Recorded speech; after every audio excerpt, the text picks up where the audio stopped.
thanks guys for tuning in.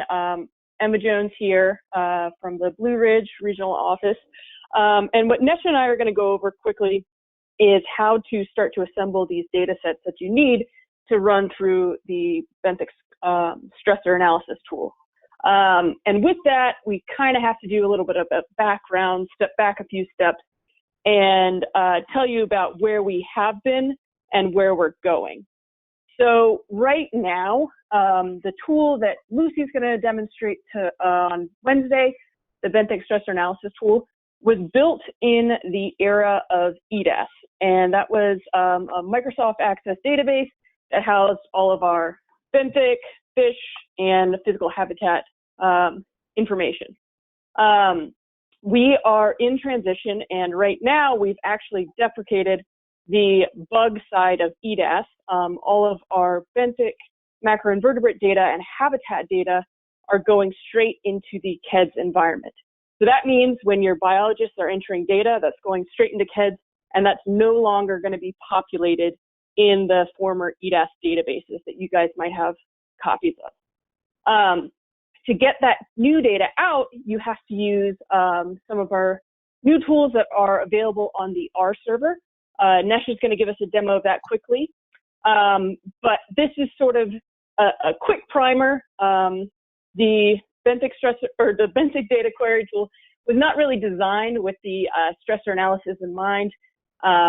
It was more for the biologists and people just needing benthic data out. But Nesha, she came to me and she said, hey, you know, this tool is great. She thought of new ways to use it that weren't originally planned, which I love to hear.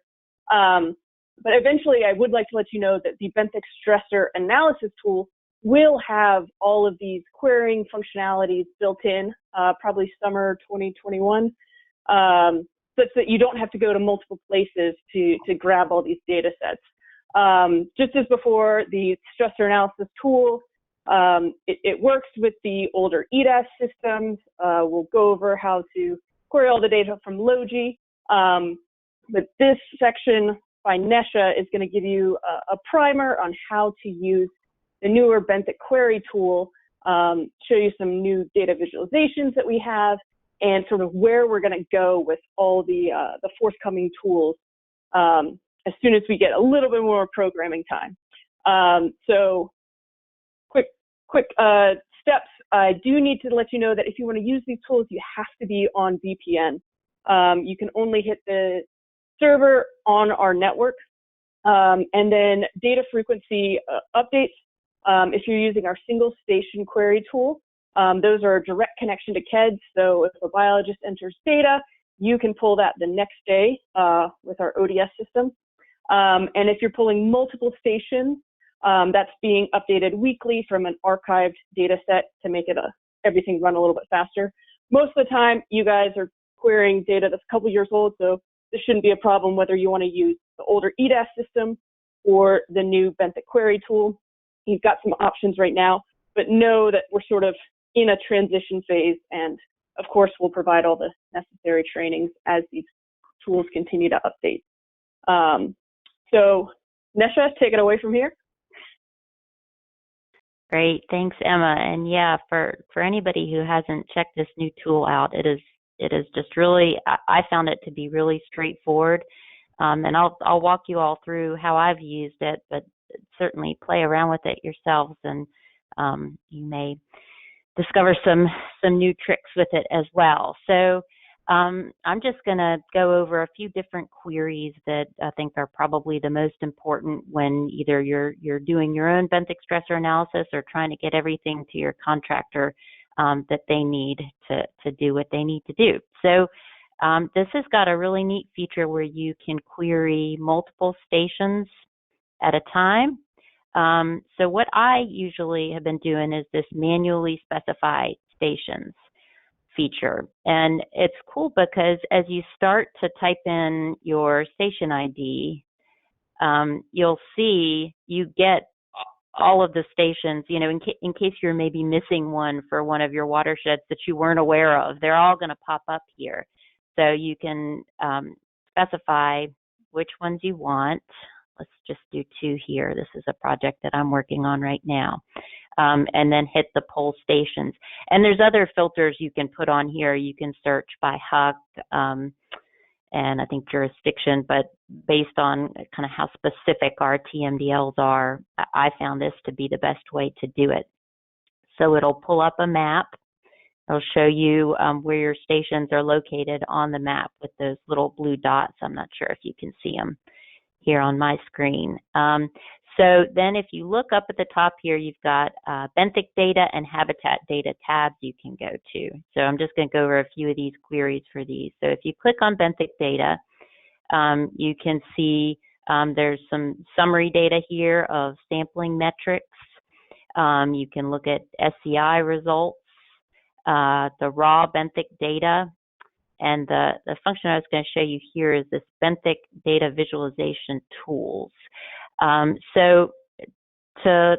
one other thing I wanted to point out here, you can see over here on the left, you can have the default that's set is to include only the target count of 110. And I would recommend leaving that box checked so that for our newer stations, I think it's post 2011, where we started rarefying the data because we were moving to that genus level data where our target count was higher than when we were working with the family level data. It's going to make it more suitable to make some comparisons between your older and your newer data sets. So I'd recommend working with that data. And then I usually leave that filter reps. I don't exclude anything there. So when we're querying taxa data, I like this benthic visualization tools tab, and if you scroll down here to benthic individuals BenSamp crosstab, and you can look at genus or family level data. I've been looking at the genus data myself. I like this query because you can see here it includes functional feeding groups. So you're going to get your taxa data, but you're also going to get that functional feeding group information. So you can just literally click copy and then open up Excel and paste the data. And I've got some example data here so that I don't have to do the copying and pasting, but you'll get something that looks like this. And I've just got an example here of the types of charts that you can create for your benthic stressor analysis then using that data if you want to group it by order. That's typically the level that I've been sharing it in those stressor analyses. And you can, when you do those queries, pull in your reference watersheds that Dr. Brent was mentioning earlier so you can compare those pie charts to reference conditions. And then I mentioned the functional feeding groups.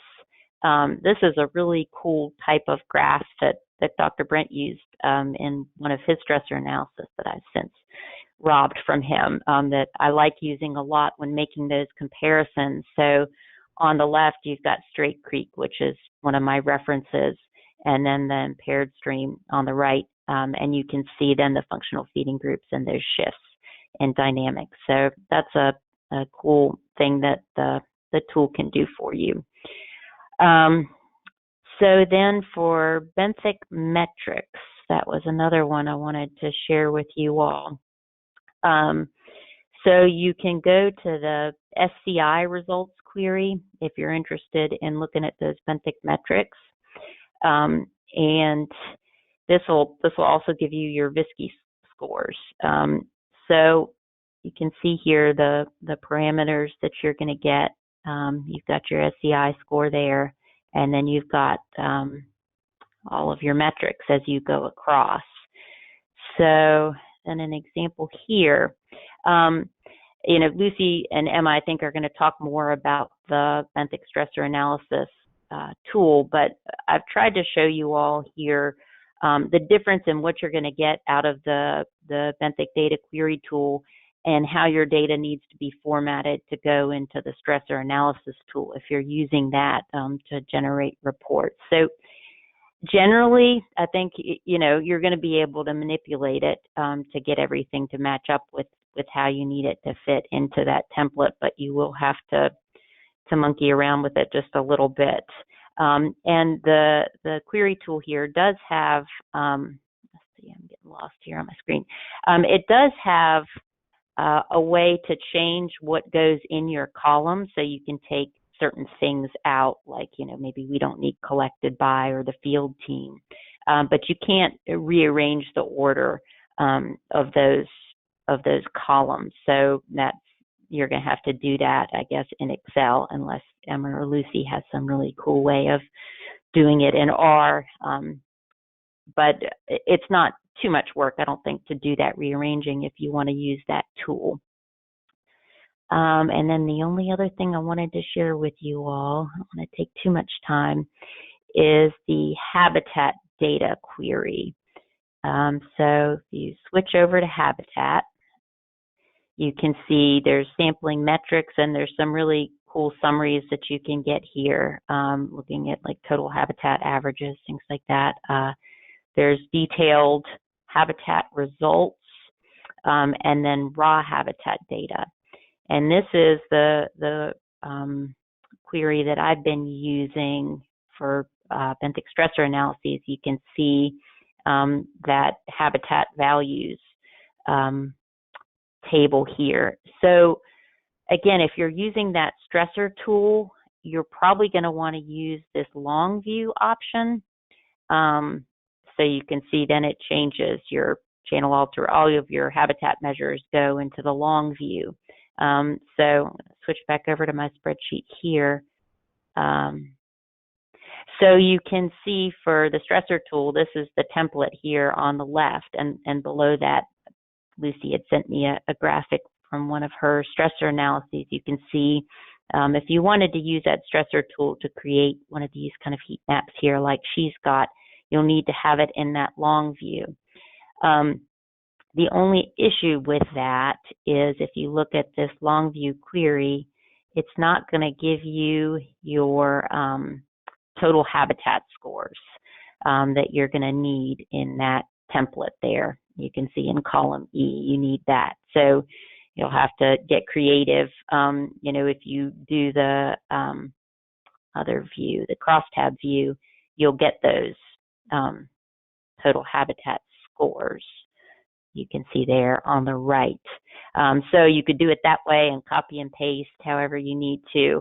But that crosstab view is pretty cool for setting you up to create charts like these, where you can make some comparisons of average values over time between your reference stream and your impaired stream, and do just some general t-tests and things like that. So it's a really great tool. There are a few little changes that you'll have to make to get things to work with that stressor tool, and maybe that's something that when Emma and her crew aren't incredibly busy, which who knows when that would be, but something that they might be able to help us with in terms of getting those two tools to work really well together. But for now, it's really not that much additional work that you need to do on that back end.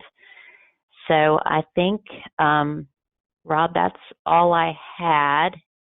If we want to, I don't know if we really want to take questions on this part, or go ahead and hand things back over to Robert. I think it would be okay if anybody had any questions now to take a couple. Is the coastal plain metric in the tool?